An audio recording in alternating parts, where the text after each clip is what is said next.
right, I would love to get things started. I'm Jonathan Browning. I'm the marketing director here at Envision Technology Advisors, and I'm thrilled to welcome you to Tales from the Breach, Incident Response Stories from a Hacker's Point of View. And this special Cybersecurity Awareness Month webinar was sponsored by our friends at KLR, and I'm incredibly excited to be joined by three cybersecurity experts that will jump in and tell us some really interesting, scary stories about the cybersecurity landscape, incident response. And first up is Jason Albuquerque. He's our COO. He leads our cybersecurity practice here at Envision. He's got 20 years of experience in the industry and has won multiple prestigious awards in technology and leadership. And Manny Labeo is our Senior Manager of Information Security. He's a certified ethical hacker. He's got 2 decades of experience in the field, and he's also an EC Council educator. And last but not least is Emilio Teixeira. He's got 10 years of experience as a technologist and is truly an expert at infiltrating systems, also a certified ethical hacker. If you have questions at any point during the webinar, just drop them in the chat and we'll make sure to answer them at the end. And don't forget to check the handout section of the GoToWebinar interface. That has a Train How You Fight PDF that will help give your organization some guidance on incident response. And would love to turn it over to Jason. Thanks so much, Jonathan. This is great, and I'm glad to be on today with my fellow cybersecurity team members here. October is National Cybersecurity Awareness Month, so we definitely appreciate folks coming on board, learning a little bit more about what we do from a cybersecurity perspective, but also learning some of the experiences that we've had being professionals in the industry. And today we want to cover incident response. It's such a huge topic and such a task that organizations need to take to prepare for any type of incident that may happen. So let's quickly review the agenda of what we're going to go through today. First, we're going to talk a little bit about incident response. We're going to do an overview, talk a little bit about what it means for your organization, what some best practices are, and a little bit about how incident response is organized and structured. Then we're going to talk a little bit about some real life horror stories, right? Some stories that incident responders like us and cybersecurity professionals like us have gone through over time with clients. So hopefully you can learn from some of those examples and learn some techniques and tactics on how to protect your organization and some lessons learned that we pulled out of these scenarios. Then importantly, we're going to talk about how to stay resilient. How do you protect your organization? How do you build plans? How do you build procedures to make sure that you're ready for any type of cybersecurity incident or any type of cybersecurity attack? And then we'll open it up to questions and answers. We want to make sure that we can answer any hot topics that you may have, any questions that come out of these scenarios or the topics that we're talking about, and give you an opportunity to engage with us.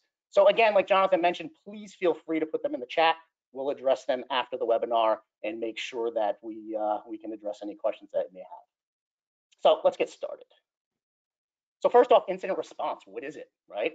So from a definition perspective, it's an organized approach to addressing and managing, any type of fallout that may come from a cybersecurity breach.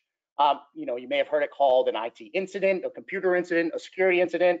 At the end of the day, a cybersecurity incident is, the attacks that happen to your organization, whether they're successful or not, but it's really how you manage it. And the goal is to have a proactive plan in place to make sure that you're exercising it, right?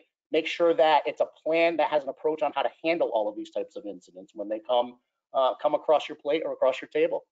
And the goal is to limit any type of damage and reduce recovery time and cost, so that way it's not so impactful on your organization. So it's really taking that proactive approach, so that way when you respond, it's muscle memory. You know what's happening, you know what processes are in place, you know what folks are involved to be able to handle that incident in an effective and efficient way. So let's talk about some industry standards when it comes to incident response. What does all this mean? So, again, it's about having that proactive plan, that plan that allows you to manage the incident, before it's necessary, right? So you're planning and you're exercising these tasks and procedures, so that way you know what to do before you actually need it. And just know it's not an IT-centric process at all, right? IT is involved, but it's an overall business function that you need to make sure that you're planning for. So it helps organizations make quick decisions with solid procedures and reliable information to make sure you're responding correctly. There's some great frameworks out there. You can see an example here. Our National Institute of Standards and Technology has a great framework on incident response. So does our Cybersecurity and Infrastructure Security Agency. You can go on their websites, you can download the best practices, the frameworks, but these are really good practices to put in place to help you plan for any type of cybersecurity incidents. Again, these aren't just for technical staff and IT departments and security departments. It's really getting everyone involved and engaged. So representatives from across the business, core stakeholders are involved. So folks from finance, HR, marketing, your PR team, even third-party vendors should get involved, right? If you have critical partners within your organization that handle critical services for you, you want to make sure that they're involved in your incident response planning and they're involved in the exercises as well. So right here, you can see a quick snapshot, right? It's the NIST framework that we have here. And again, CISA works with that very tightly on these planning. But you can see there's a framework here, there's processes here, and it's really about how you manage the incident. And the phases are very, very critical. So you can see here we have preparation, detection and analysis, containment, eradication and recovery. And then there's actually post-incident response and coordination activities that need to happen as well. Preparation, I can't stress enough, that's key. This is where you build plans, practice plans, update plans, make sure that you're ready. You're building that muscle memory for when an incident actually happens. So that's a key focus always for me that I want to make sure that we push on is prepare, prepare, prepare, exercise, exercise, exercise. It's how you can handle any type of incident in an effective and efficient way. And then again, at the end, very important as well, that post-incident response and coordination, that's your continuous improvement arm. That's how you make sure your plans are updated, the processes are up to date, your communication strategies are up to date, and you have all the key stakeholders involved. So this is how you continuously improve your ability to respond.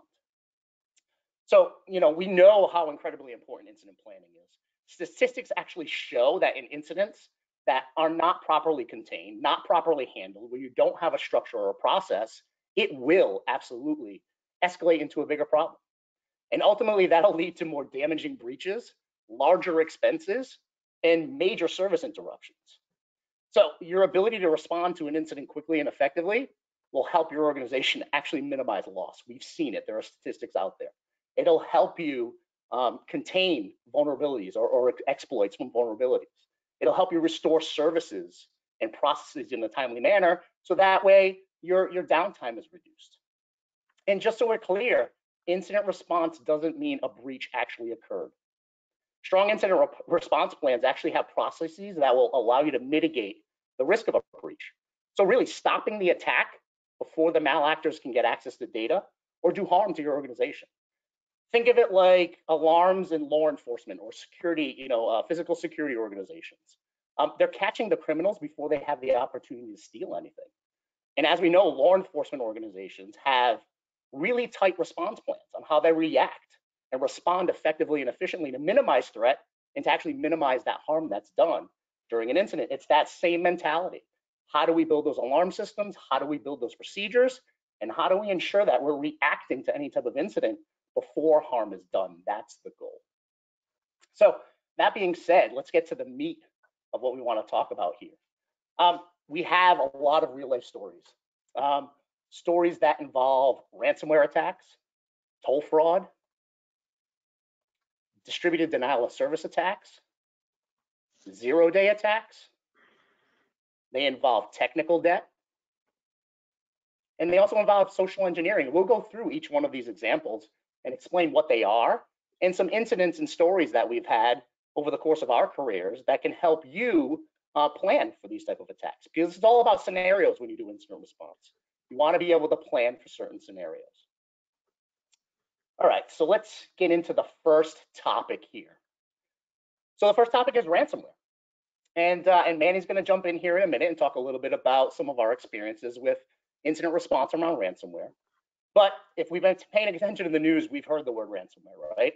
We know that it's an ever-evolving form of malware, malicious software that's designed to encrypt files, on devices, rendering your files useless, and really having that malicious intent where the malicious actor demands ransom in exchange to decrypt those files.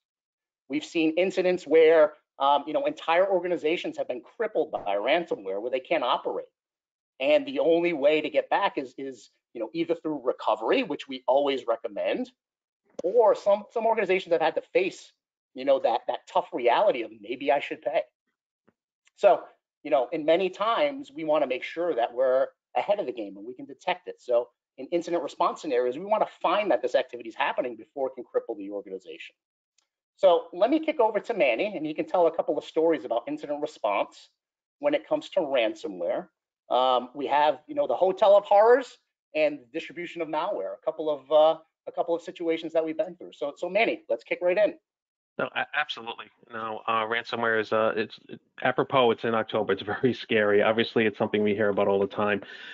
In this case, it really makes me think of, in this case, our hotel of horrors. It was a hotel and beach resort. And when I started identifying that they were even a victim of ransomware, that something wrong was going on, is their front desk reporting stopped working. Couldn't get into their systems. Point of sale systems stopped working in the organization, and even their lock management system for their hotels, being able to actually assign room keys. All of those systems stopped working. That was their first indication that there was anything wrong at all. When we came in and we started working with them and closely and understanding what had happened, we realized that it was even worse than they thought, because not only were these systems affected, but even their backups were affected. Their ability to restore back to what they had recently was impacted as well. So when we came through and tried to really come in and assist, we really didn't have the data to work from originally. Instead, we had to assist them with a full rebuild of their systems, their infrastructure.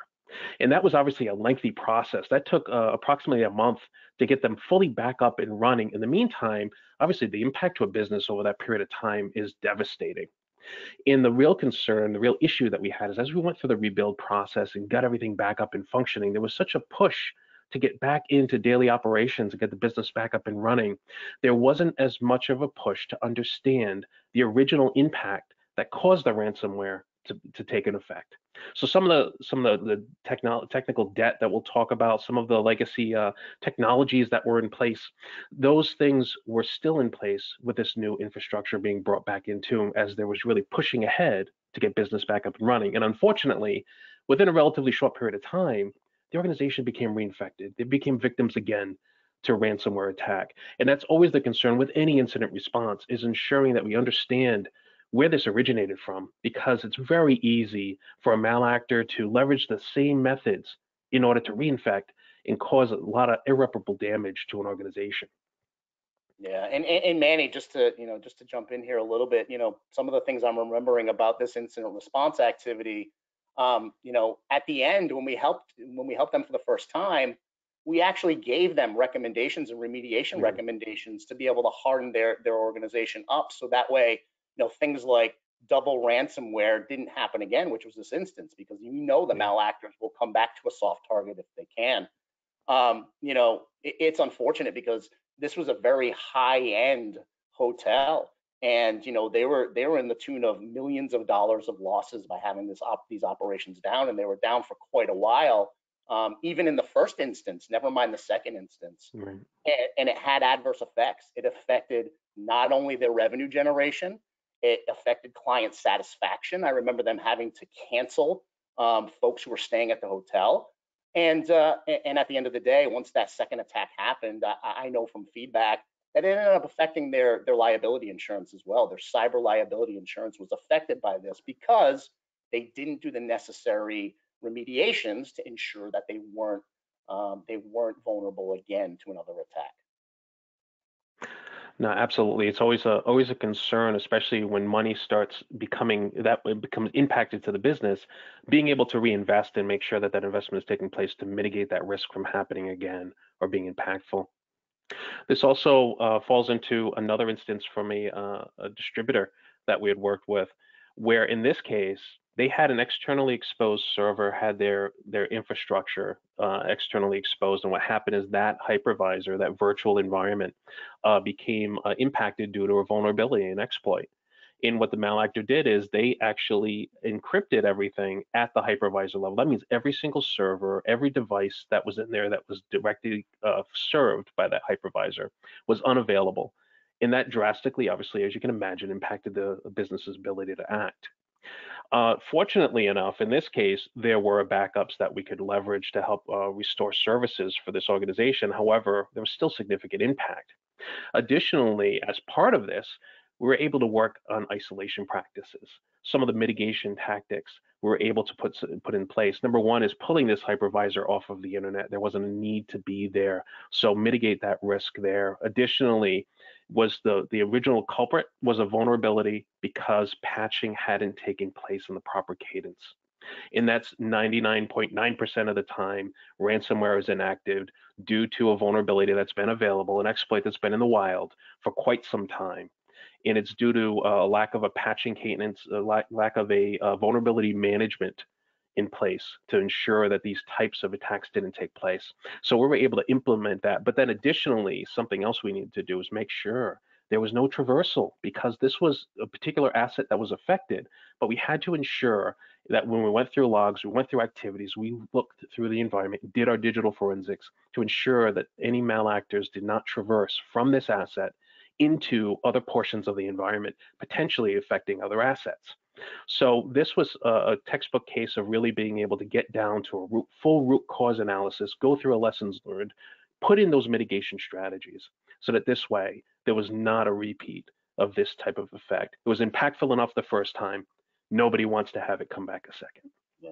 So this is a great couple of stories. I love you know, the ability to compare and contrast these stories, because it shows, you know, number one, the folks who took the recommendations, took the time to remediate, took the time to invest to figure out root cause, and really didn't want to hit the easy button in getting operations back up and running, because in many instances, patience is key when it comes to incident response, like you mentioned, right?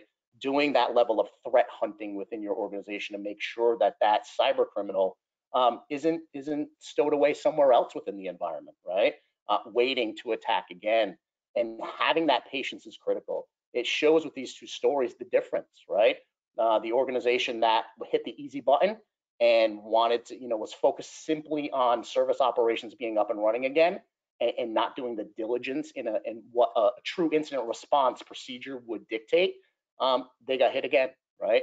And it had adverse effects, from service delivery all the way out to monetary adverse effects, right? So it shows that patience and really following a defined process will make you successful in the way you respond to these incidents, and, you know, reduce the risk of it happening again, because you're doing those diligent tasks to make sure that you've uncovered any instance of vulnerability and or threat actor. All right, so thank you, Manny, for bringing those two to the table. You know, they're very impactful stories, and ransomware is a hot topic. It's not something that that's slowing down. If anything, it's just ramping up. You know, I want to move over to a different subject matter, because this is one that not many organizations actually realize is a vulnerability and or a financial risk to the organization, and it's toll fraud. You know, it's amazing how many instances of toll fraud that we've actually helped organizations respond to. And toll fraud is really a result of when malactors attack a business's phone system. And it's honestly any type of phone system. I've seen it in traditional phone systems. I've seen it in cloud communications, but it's really unprotected or misconfigured phone systems where services are vulnerable to the malactor. And what they end up doing is it results in fraud, right? Direct financial loss. It happens when that bad actor generates high volume of international calls on expensive carrier routes, you know, making calls through premium numbers. And ultimately what they do is they end up taking a cut of that revenue from those generated calls. And what people don't realize is that in 2021, the carriers actually came out with a number on how much toll fraud costs the industry. $50 billion in 2021. Absolutely amazing, right? And to think, you know, if you think the carriers are going to absorb all of that risk, they're not, right? So if the carriers can identify that it was a misconfiguration on your side, control that you didn't have in place, obviously they're going to put the burden back on the customer. And at the end of the day, realize that this toll fraud is a $50 billion a year industry as of 2021. It's absolutely amazing. So from a toll fraud perspective, I want Emilio to kick in because he's worked on some of these incident response activities. We have a couple of instances here. We call them music on hold horrors in financial phone fraud. He'll talk a little bit about the verticals that these customers were in, and talk a little bit about our incident response capabilities from a toll fraud perspective, and what some of our customers unfortunately had to go through. Thanks, Jason. So yeah, music on hold, pretty scary. In this case, the customer was a multinational entertainment and record label conglomerate. So think in the billions of dollars. Anything from music labels to YouTube sensations. They're responsible for that. So you can think that they generate a lot of money. In this case, how we were made aware of the situation was that Monday morning they got an invoice for $50,000 due to high international calls. But the problem is that the invoice was from 2 months prior, so they were kind of in the day-to-day weeds, not paying attention. So when they got the invoice, they actually reached out to us. At the time, we were the managed service provider to investigate the phone system to find out why. So we did our investigation. We started and we found out that like all things, they had an unpatched phone system that was being exploited. So now you have somebody in Russia or China piggybacking off of their phone system, making international calls, which is very expensive. So they're basically, that's what toll fraud is. And the funny part is that carriers are actually supposed to identify and suspend international calls until they confirm that it was legitimate. But in this case, there was neglect on the carrier side on the configuration where something like toll fraud prevention is best practice and enabled by default. They neglected that and actually didn't enable that in the configuration, which allowed them to be exploited. In this case, we actually ended up spending about 3 or 4 days locked in a room reviewing their logs. They had excellent logging capabilities. Like I said, they're in the billions in revenue, right? So they had all the technology, everything in place. But just because of one mishap, they were breached, right? So they had everything else in place, all the technology we needed, which actually made it easy for us because we were able to sit there and backtrack, 2-3 months in the past to identify specific instances of toll fraud.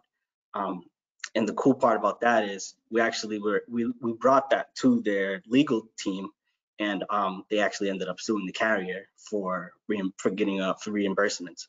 And they actually ended up finding out that it was more than $50,000. It was up to $120,000. So that was an interesting case that we dealt with there.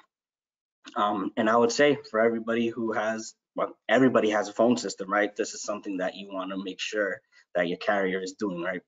You don't want to find out through a $50,000 invoice that a checkbox wasn't clicked that should have been.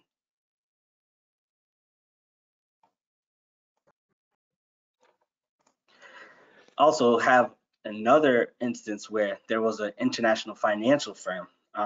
They did a lot of business overseas. So their day-to-day business was just making international calls, finances. They did things like risk management, and they managed investment portfolios, mutual funds. They ended up calling into managed services again because they had performance issues with their phone lines. So they were unable to dial out. And we did an investigation and found that all of their lines were being used up at the same time.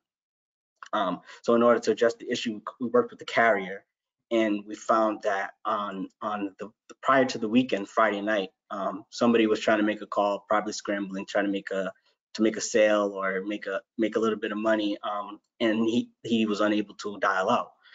So he called the carrier and worked with the carrier and asked to lift the block, to allow him to make the call that he needed to make.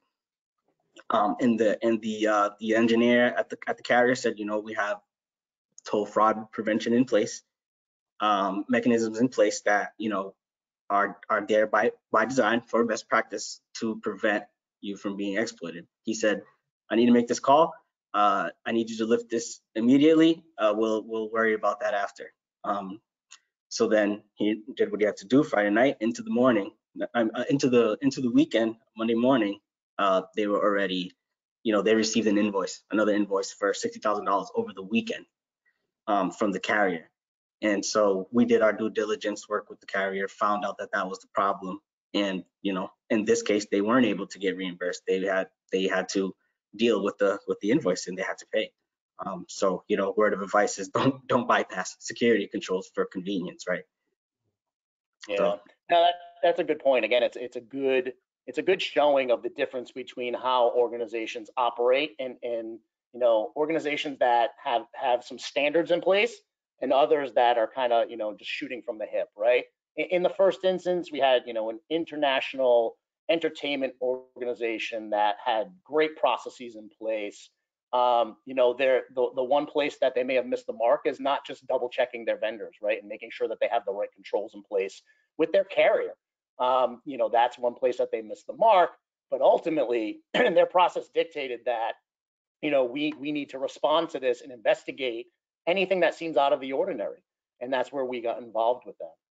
Where on the other side, like you mentioned, through convenience, because the person who was interacting with the carrier wanted to make sure that service operations were up and running for the entirety of the weekend for international calling for the business, and really did not do any type of diligence to see why did that block come into place, why were those controls kicked off, and really not doing the level of investigation or incident response, right? I mean, I would consider this, if some type of security control that the carrier puts in place kicks off, this is a mini incident response procedure that you go through to find out why.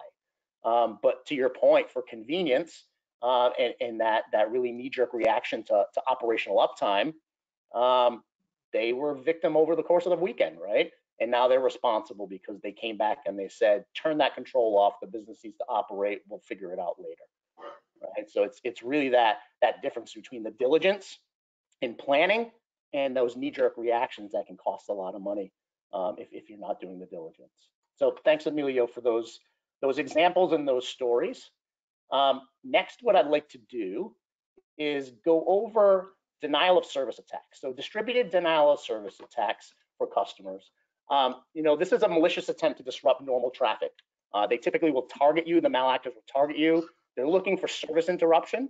And the way they do that is just overwhelming your network or overwhelming their targets with a flood of traffic, a flood of internet traffic going into your organization. So Manny's going to talk about an example with a customer of a DDoS attack and how it really affected their operations and how it can be a really a high risk service interruption to your organization. So Manny, kick it off. Absolutely. So in this case, for our a DDoS attack comes to mind, our continuing education client that we were working with. And they come to the realization that all of a sudden they can't access any of their assets from the outside of the environment. But one of the things they were also noticing, and sometimes doesn't always get attributed for DDoS attacks, is that inside the network can be affected as well. A lot of latency, a lot of difficulty getting to assets internally as well because of so much traffic being generated and really bogging it down to the point it can't communicate. So our first order of business was to identify where these sources are coming from and start to block these individual sources, to start whittle down and provide us some breathing room to make some adjustments and changes and understand what's happening. Additionally, as we're starting to alleviate the pressure from all of this volume of traffic coming in, we always have to be cognizant that typically malactors work in layers. This might possibly be just one indication of a type of attack that's taking place. So additionally, as we're mitigating that risk on the outside, we're also performing company-wide scans. We're also reviewing logs and traffic activity to see if this DDoS attack is trying to cover an additional exploitation attempt to get into the environment. Or additionally, a malactor may already be in the environment and they're about to do something that's very noisy. So what they need is a distraction. And the best thing to do is distract you on the outside while they're doing stuff on the inside. So having that visibility and understanding that a symptom may be just one piece of a much larger puzzle. And DDoS attacks really are utilized for that a lot because it's very easy for malactors to leverage this type of technology. So what we do from a point of eradication is being able to go in most enterprise platforms, they have some DDoS mitigation capabilities built into some of the architecture and infrastructure. So initially is enabling that to help reduce that overall risk and volume. But all it is a mitigation tactic. Additionally, we implement a third-party DDoSing service as a point of interruption. Because what happens with any platform is if you send enough information to it and it has to react in any way, eventually it can't react. It's like that being in a room with voices and more talking to the point you can't hear anything. And the point being is that by creating that layer of abstraction, we now have two different mechanisms, those layers of being able to reduce those DDoS attacks, and then being able to, again, ultimately understand inside the environment, was this simply a single point of attack, or was this the symptom of a larger attack scheme that would be happening in the environment? And that's such a critical piece to this, right? I mean, as you mentioned, malactors are opportunistic, and in many instances, they want that sleight of hand, right? They want to fool their victims into thinking that, you know, I'm simply just using a denial of service attack to be malicious and disruptive. But in many instances, they're using that to make you look one way while they're actually doing malicious activities in another place. So, you know, responding to an incident like this isn't, you know, done once service is back up and running, right? Once that service interruption is mitigated, the tasks aren't done. Having an incident response plan that has your organization or an organization like ours going in and doing some level of threat hunting is critical. Basically, we'll go through your organization to make sure that there's no remnants of that malactor. They haven't gotten persistence somewhere else on another asset within your organization as you were dealing with the response to the DDoS attack. We want to make sure that that malactor is no longer in your environment doing other activities like we saw earlier in our examples. They could be hitting you with an attack like a DDoS attack, but at the same time, installing ransomware throughout your environment while you're fighting that fire of the DDoS attack. They could be exfiltrating data. They could be pivoting around your network. So it's critical to follow best practices when it comes to incident response. And one of them is ensuring that that malactor doesn't have persistence somewhere else by having threat hunting activities throughout your network to go find any other malicious activity or to validate that there isn't any other malicious activity happening. So critical pieces there. Thanks so much, Manny, for covering that. The next subject we want to talk about, and this is a very important one because it's so hard to fight against, and you really need to be on top of things to make sure, number one, you have the intelligence to know that this type of an attack is happening and is in the wild, is out there in the industry, and then getting the right folks involved to be able to ensure that you're not at risk. This is a zero-day attack. A zero-day attack is tough because ultimately it's one of the most recently discovered security vulnerabilities that hackers can attempt to use to exfiltrate or attack your systems. Zero-day means that the vendor and the developer of the system just found out about it or didn't even know about it until a researcher maybe brought it up or there was some type of hack in place. So it takes place when a hacker exploits a flaw within a system before vendors, manufacturers, or developers have a chance to even address it. So there's no fix for it at that moment. So it is literally that 0 day, day zero of knowing that this vulnerability exists. And that's when you have to really, really have a solid incident response plan to say, how are we going to address it?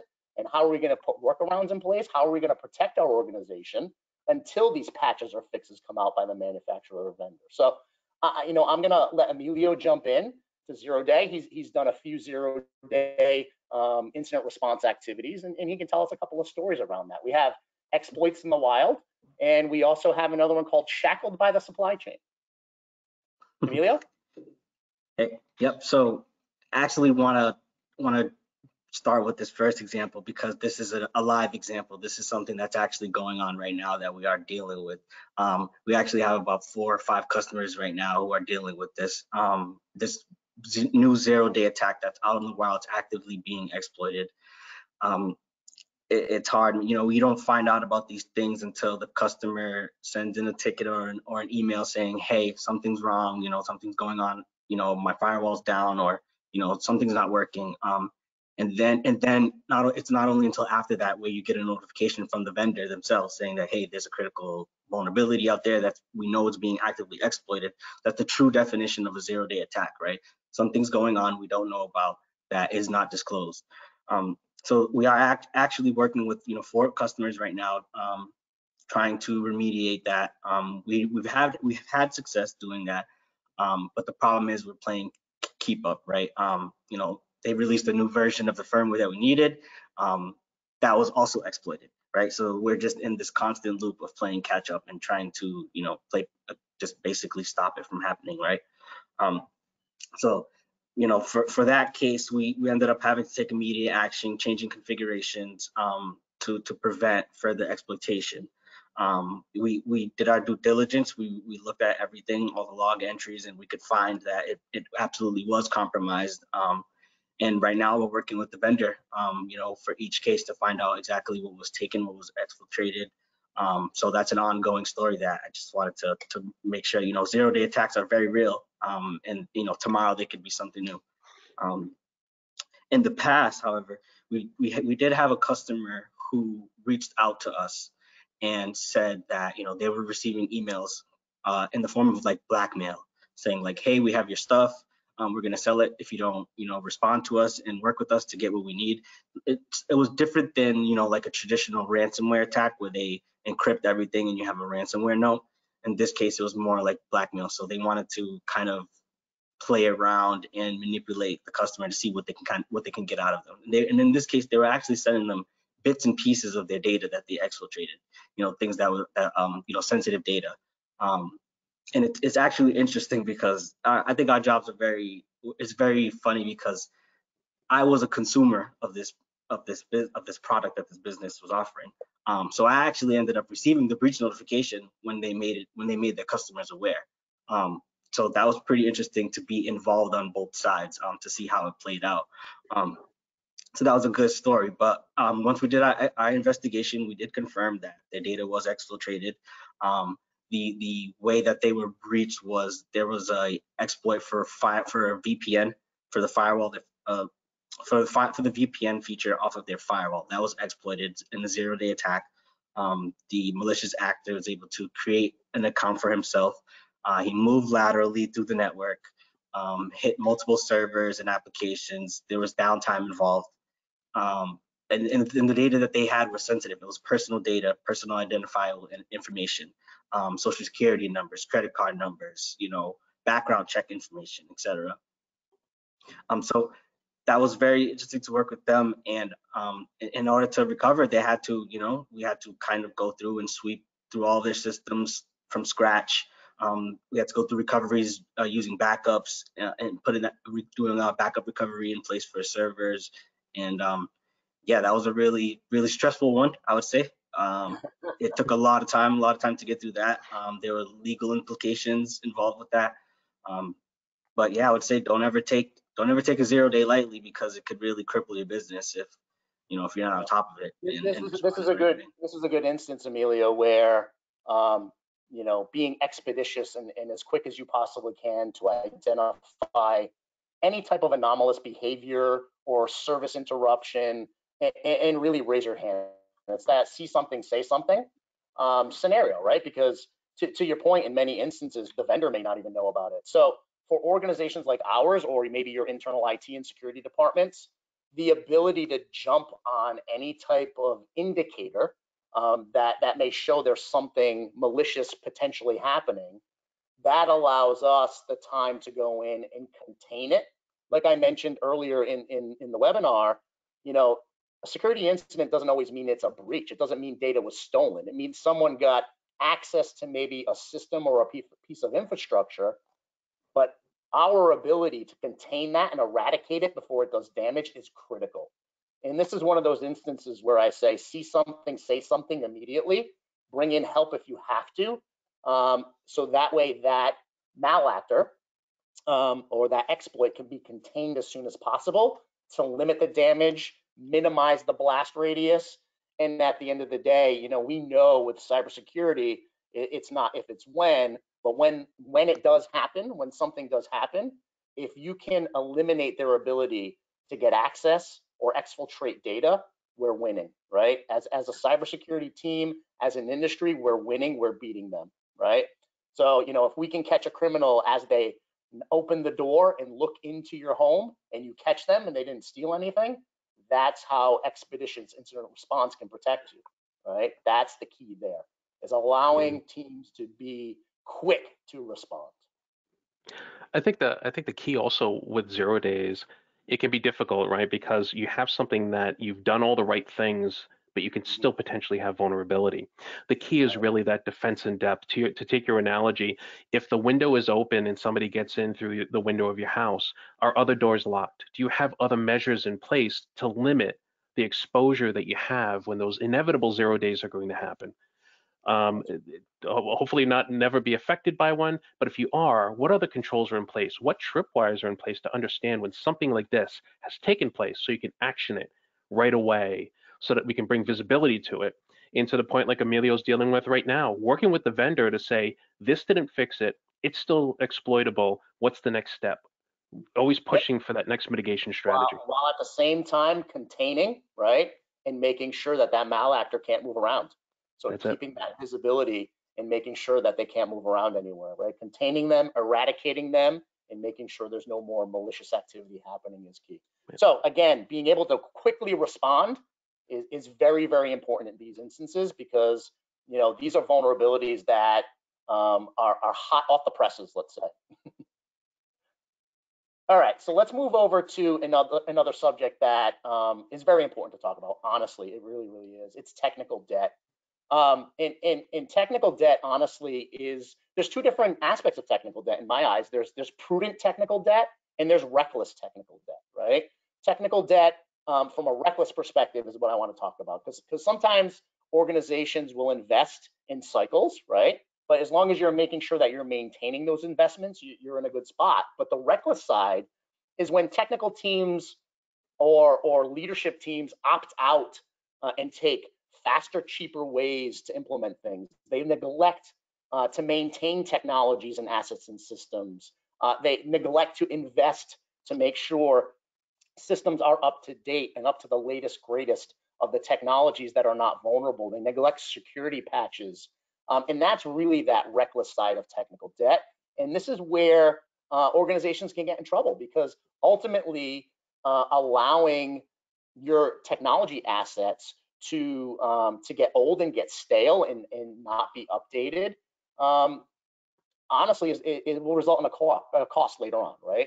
The worst case scenario in that is the vulnerabilities enable a malactor to perform a data breach, right? Because they use those vulnerabilities or misconfigurations that haven't been patched by the manufacturer to work their way into your network and into your system. So, having that strategy where you're reinvesting in you're maintaining your assets and making sure they're up to date all the time is going to protect you in the end. So, Emilio, I know you have a couple of technical debt examples as well. One of them with a utility that we worked with. So think water and power and gas. And then an international jewelry company, right? I mean, these are two different types of verticals, but they were also both exposed because of technical debt. So, Emilio. Yep, I think so. So I like to start by saying, so with we just talked about 0 day attacks. So I would say, technical debt is the other side of the spectrum, right? 0 day attacks are fresh, it's new, it's reactive. Technical debt is things that you could have fixed that you've been neglecting, right? That, exploits are still out there, it's known, right? You've had plenty of time to address these issues. So in the case of the public utility company, they were down. They had an on-prem mail server, right? So if we talk about on-prem, we're all trying to get things off on-prem, right? We want everything in the cloud to work for us, that we don't have any risk, and we don't have to manage as much as we do on-prem. In this case, they still had an on-prem server, very old, 10 years, 15 years old, that was being used to send out invoices to customers. So once in the one day they just happen to start having problems with their mail server, and like, hey, people are not getting invoices for their bills, for their gas bill, their water bill, etc. We went and we did our investigation. We ran scripts provided by the vendor based on indicators of compromise that we were familiar with. We found, entries and logs of, accounts being created, for emails being forwarded to specific to other email addresses being intercepted, so that they got hit pretty hard. There was a lot of cost associated with that. They lost out on, the customers not being able to pay their bills on time. So, a lot of financial issues associated with that. Now, along with, data exfiltration, all of their emails are being exfiltrated. They have customer information that's sensitive that probably shouldn't be sharing. And in this case, we to fix the issue, all we had to do was apply a patch that's been available for years. But the main thing that I want to address here is that actually provided them with ammunition to move forward and actually decommission the server and get into the cloud and have a better solution in place that minimize the risk to their business. And for another example, the international producer of glass optics and jewelry. They had an issue. They had a problem where their network administrator was actually doing due diligence himself, going through and running some of these scripts, looking for indicators of compromise, because he was aware that some of these old servers were being actively exploited. So he did his job, and he went and he looked for some things. So once he found some of these indicators of compromise, they engaged us and they wanted us to do a full investigation. Now, luckily, once we did our investigation, we were able to find that no data was exfiltrated, and it was really because of one unique thing where the exploitation was reliant on a specific name for the account that they had changed. So because of that, they were able to dodge a bullet, and they were lucky. So I would say, you could get lucky with this, but I wouldn't risk it, right?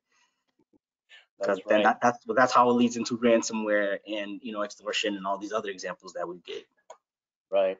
And again, this is preventable. It's preventable by maintaining your systems, updating your systems, and just making sure you have the proper procedures in place to stay current, right? So, and of these security vulnerabilities, but this is the human side. This is the human side of how malactors take advantage of us, our emotions and our feelings, to take advantage of organizations. So social engineering is honestly the use of deception to manipulate individuals into divulging information or giving them access to information for fraudulent purposes. It's the con show, right? It's the con man scenario where they're conning their way into your organization and trying to get you to divulge information so that way they can get access to systems, data, information that they wouldn't have had. So Manny, let's talk about an example of social engineering here. We're calling it trick or treat, method acting gone wild. Absolutely. So in this instance, we had a client who was a theater and acting organization, and pretty innocuous. They just got an email one day from one of their vendors saying, like, you haven't paid your bill. We're still waiting for our money. And they're like, well, what are you talking about? I sent you this money. Here, go ahead. This is the last email that we got. And this email says to go ahead and send the money to this account. And that's what I did. I sent the $30,000 that we owe you to this account. Unfortunately, the problem being is that wasn't the vendor's contact and it wasn't the vendor's email. Somebody had pretended to be them. And what they did is they did their research, right? They found out who they were doing business with. They found out who was the account payable person, and they started to insert themselves into communications. They started to send emails as though pretty innocuous. And then what they did is they got examples of the ways in which they communicate. So they got a hold of a PO form and they adjusted it and they said, let's just make an adjustment here. Instead of sending it to this account, I want you to send it to this one. And if we're not paying attention, going about our daily business and just rifling through, it's very easy to overlook. And unfortunately, in this case, it was something that was very impactful because it was them sending it to another bank. And this can get extremely difficult to counteract, because once funds have transferred into another account, depending where it is, if it's an international account, being able to actually recoup those funds and get that money back, this is where typically there's a couple of things we want to do. Number one, from a technical perspective, we need to find out where this email originated from. Is somebody in the system already? Because if they're in your environment and they're sitting dormant, because what malactors want is they want to find a way to make money. So what they do is they sit back and they can start looking in email boxes within your environment to understand who communicates with whom. What type of formats do you use? What type of forms do you typically receive? And from whom do you receive those types of forms? And then what they do is they can actually grab an email coming in with a response and insert themselves into the communication stream. So it's very dangerous because this could have been a malactor sitting in the environment waiting for months for this opportunity to come up. So as part of our strategy is to go in and identify where that email originated from, take a look at the emails that were impacted, look at the exchange server, the email infrastructure to ensure that there are not malactors sitting in the environment waiting for this opportunity to take place. And this is something that's particularly scary because it doesn't necessarily have to be a technical issue. You can have all of the technology controls in place. It's leveraging the human element and the fact that we're running 1,000,000 miles an hour on a daily basis. It's very easy just to go ahead and just process the next thing in front of you because it's the next item in the pile. But understanding that the best mechanism to combat these items is training and it's communication and it's creating every user to become that security advocate. There's no way you're going to put a technical personnel in front of every single email coming through. But if we make everybody aware and constantly have that idea that everybody becomes a component of your security practice within the organization, your security zealot, your advocate, then everybody is a component of mitigating these structures.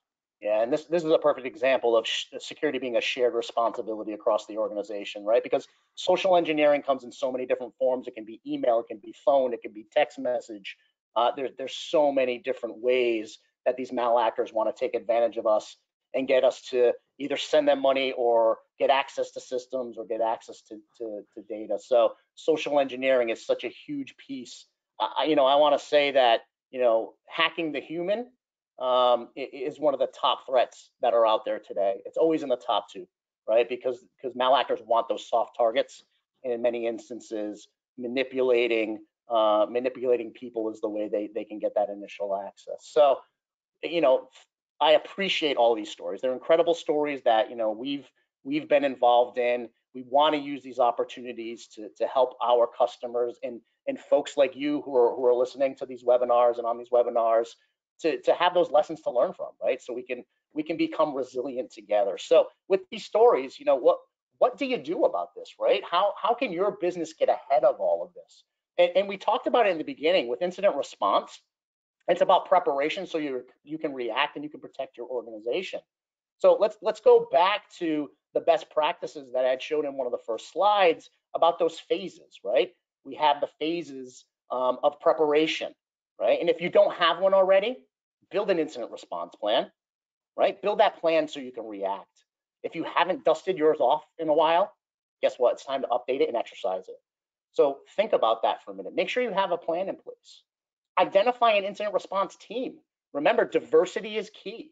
You want to make sure that you have diverse stakeholders from across the organization.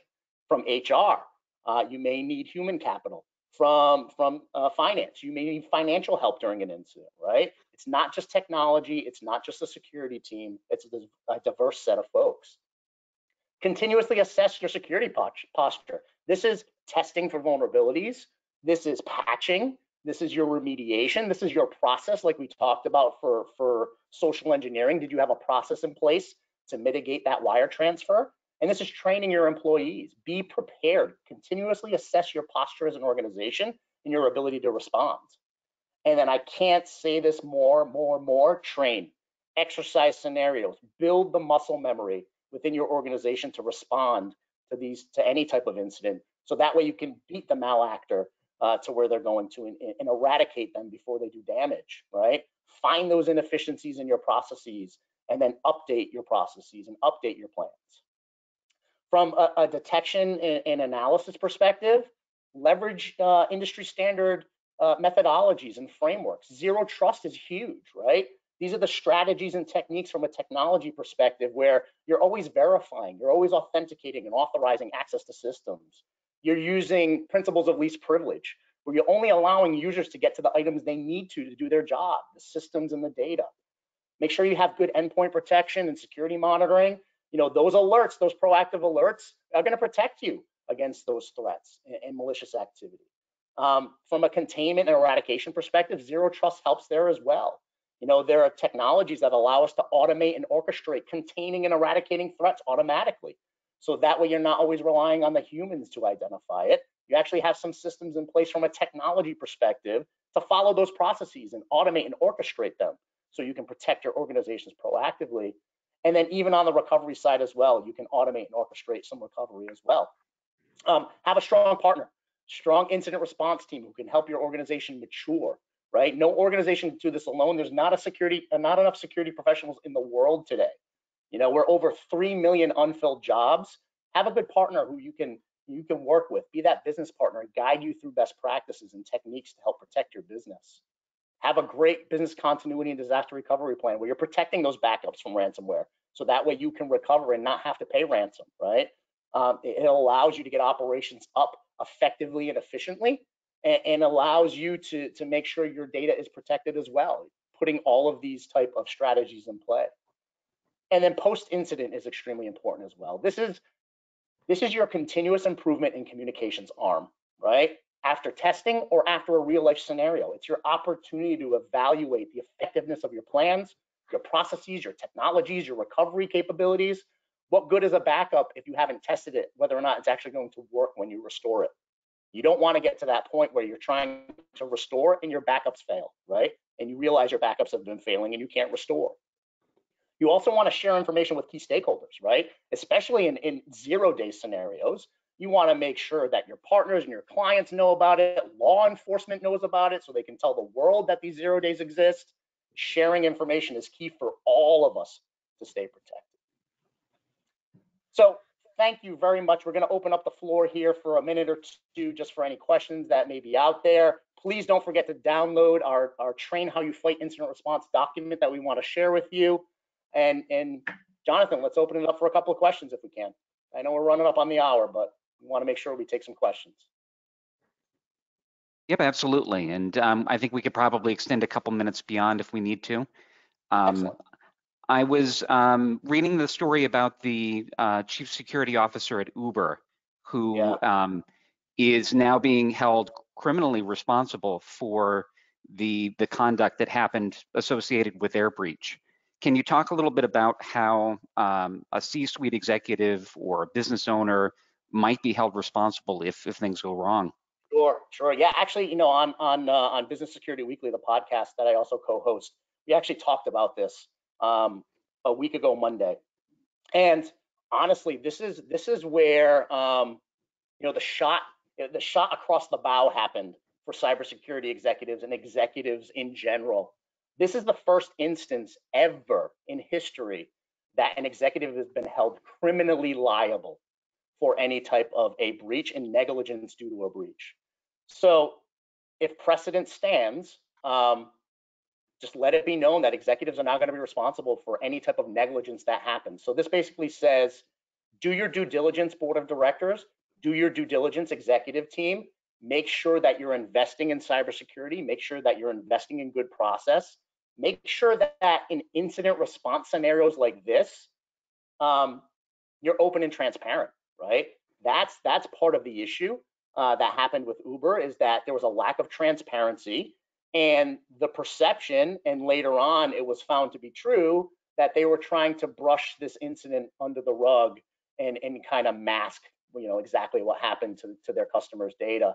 You have to have a good incident response plan. Like I mentioned, your incident response team has marketing, PR, a legal person there as well, your legal counsel, your CFO, maybe a member of the board.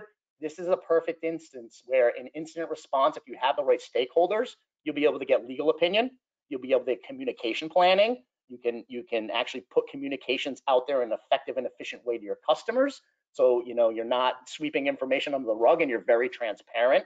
But this was the shot across the bow that proves executives are going to be more and more liable in these instances, especially when negligence is in play. So, you know, I wrote an article recently about what does reasonable cybersecurity mean. It's all the things we talked about today, right? It's all of the processes and technologies and frameworks and standard operating procedures and best practices that we're talking about here. That shows reasonable cybersecurity and reasonable incident response in the court of law, because that's what they're going to be looking for. Did you have reasonable measures in place, right? And you were not negligent. That's what they're going to be looking at. That's a great answer, and I think we probably have time for one more question. Okay, yeah. Looks like this one came through as a private message. So if a company has, and I'm going to read it so I get it exact, if a company has an incident response plan, but it's old, or they don't have an incident response plan at all, where do you start? Where do you begin? Yeah, so the resources that I mentioned earlier, between NIST and CISA, our federal agencies, they have great information on how to build plans, the structure of a plan, how it should be built as far as an incident response team and the processes that you go through. But again, there are partners out there to help, right? There are folks who have been there, done that. Don't try to reinvent the wheel. If you have folks within your organization who are familiar with incident response planning, who have built incident response plans, go through an update scenario where you're spending time, you're making sure you're up to speed from the technologies you have, the processes you have in place, the information that you're storing, the stakeholders that are involved.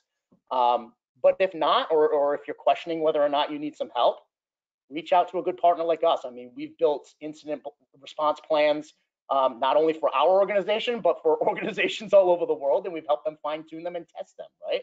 So get a partner. Like I said, we're in a day and age where cybersecurity is a shared responsibility. No one organization can do it by themselves. We need to get the professionals in play to help out. So, if you don't have the experience or you're wondering whether or not you need some help updating your plan or building a plan, let us know. We're here for you. We can help you do that. Great. And I think that's probably our time. So Jason, Emilio, Manny, thank you so much for joining us. Thank you to everybody in the audience for joining us. We really appreciate you taking the time. Want to continue the conversation. If you want to engage with us, we're happy to help if you have questions. And thank you to KLR, the sponsor for this event. So appreciate your time and have a great day. Thanks, everybody. Thanks. Thanks.